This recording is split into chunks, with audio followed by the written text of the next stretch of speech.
So let's go ahead and see how this project manager does defending and presenting her estimates.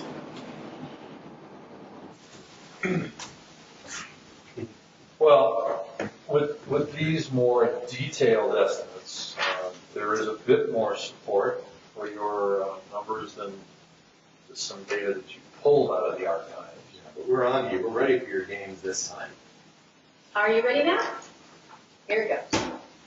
We'll start with the supporting detail for each task in the project work breakdown structure. The team members doing the work made 3 estimates after noting the risks they saw in their assignments. They gave me 3 estimates: a pessimistic, an optimistic, and a best guess. The best guess is a 50-50 number, and the optimistic and pessimistic estimates are 80-20 estimates, meaning that it's only a 20% chance of the task actually taking more time than the pessimistic estimate, or less time than the optimistic. This is the standard 3-point estimating technique.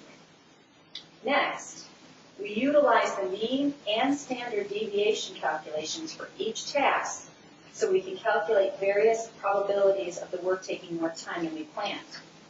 I have used the data to set the work and time estimates for each task at a 70% confidence level. In other words, we only have a 30% chance of an overrun.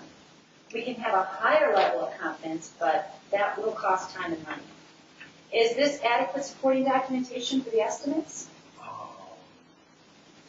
I guess this looks pretty good for first inspection. I've got some serious doubts about this. I mean, these so-called team members who came up with these estimates, well, they're going to have their performance judged based on those self-same estimates. So it seems to me that you're very biased when it comes to this.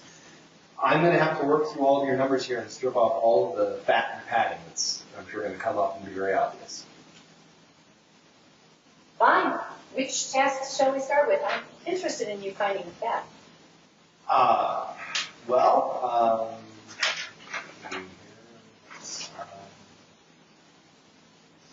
Here we go. Task 46.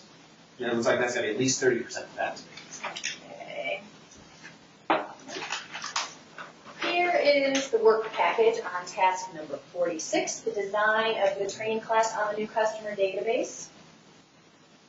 You see the estimates and the 6 steps the trainer has laid out for reaching the achievement.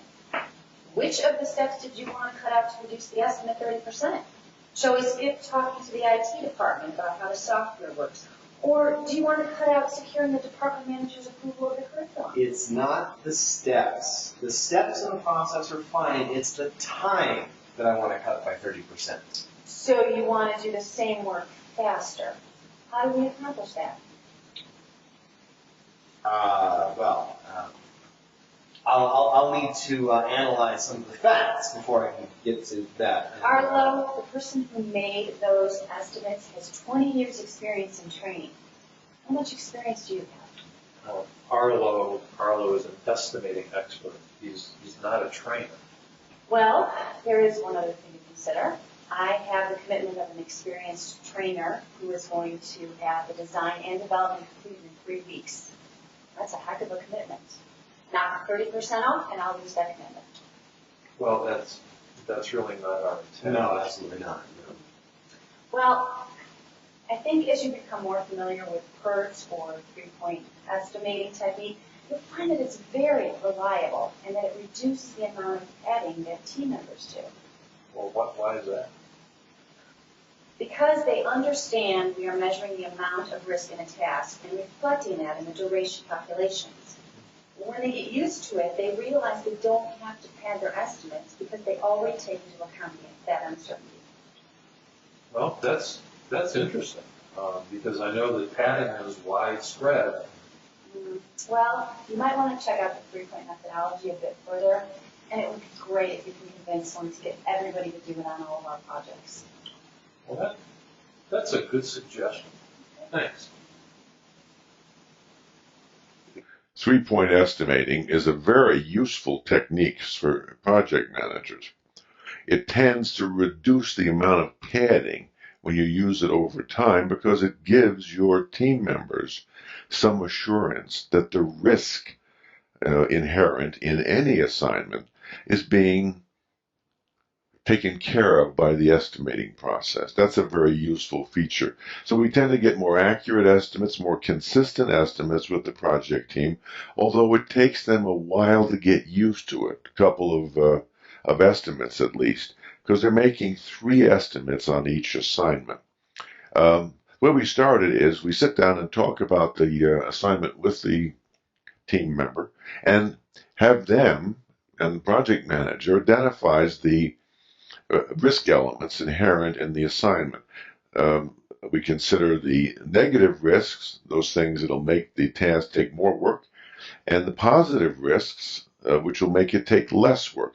We write those down. Those go on the work package that's part of this estimate. I'll show you one of those in a minute. Then we ask the team member to think about how much work the assignment's going to involve, not the duration. How many hours of work, and also talk about their availability. Then we ask them to make the 3 estimates. So as I said, we asked the team member to give us 3 estimates. The first is the optimistic estimate, and that is a pretty tight estimate. It's pretty good. It's low. And we're saying it's sufficiently good that only 1 in 5 times, 20%, could we do better than the optimistic estimate. So it's not perfect world, but it is associated with some of those good or optimistic risk factors coming true. In other words, and that makes the task take less work. Then we ask them for a best guess estimate, and that's a 50% chance it'll take longer than that, 50% chance it'll take less. It's in the middle. It's the best guess. The third estimate is the pessimistic, and it's higher. It's higher than the best guess, more work. And we're saying that some of those negative or pessimistic risk factors come true and make the task take more work. But we're not saying this is the end of the world. We're saying there's still a 20% chance it could take more than the pessimistic estimate. And those are the 3 pieces of data we need, and these are the formulas that we use the data in, and we calculate the probability of risks at various levels. As you see here, we've calculated the 70% risk.